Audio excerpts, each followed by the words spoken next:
The bottom is falling out from the Biden campaign.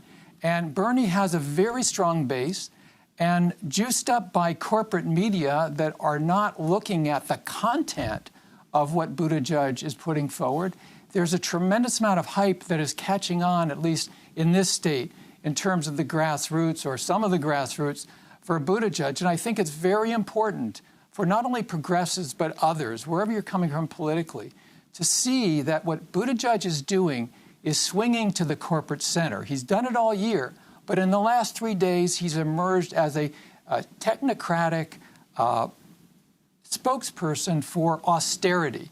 He's an austerity technocrat, and he's speaking for back to the future, obsession with deficits, cutting into the potential for anything like a Green New Deal. And that is part of the choice that's in front of the voters today. I would boil it down to a 5-year corporate media assault on Bernie Sanders. There was a notorious one-day period that FAIR, the Media Watch Group, documented on the eve of the pivotal Michigan primary in 2016, where the newspaper owned by the richest person in the world, Jeff Bezos, the Washington Post, published 16 negative articles about Bernie Sanders in 16 hours.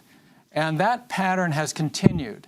And what we've seen in recent weeks as Bernie's strength has risen is an escalation of the war on Bernie, not 100% war on Bernie, but the vast preponderance of coverage of Bernie from corporate media. And people need to remember that if you, for instance, don't trust Comcast, why would you trust a network that is owned by Comcast?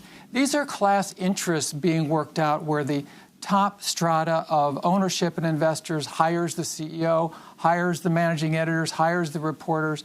And so what we're seeing, and not to be rhetorical about it, but we really are seeing a class war underway. Absolutely. And Bernie Sanders is very clear about who he aligns with. He aligns with working people. He aligns with the elderly. He aligns with children who need and before that, neonatal care and nutrition 1 to 5. He's fighting for people who don't have power in the society and suffer from lack of power. And he's fighting against those who have too much power. And so the net effect is, it's not only the Democratic National Committee that Bernie is up against. I think even more significantly, the Bernie Sanders campaign, which now I think truly is a movement or a constellation of movements, the Bernie Sanders campaign is up against the oligarchy. And that oligarchy's biggest and strongest arm are the corporate media outlets.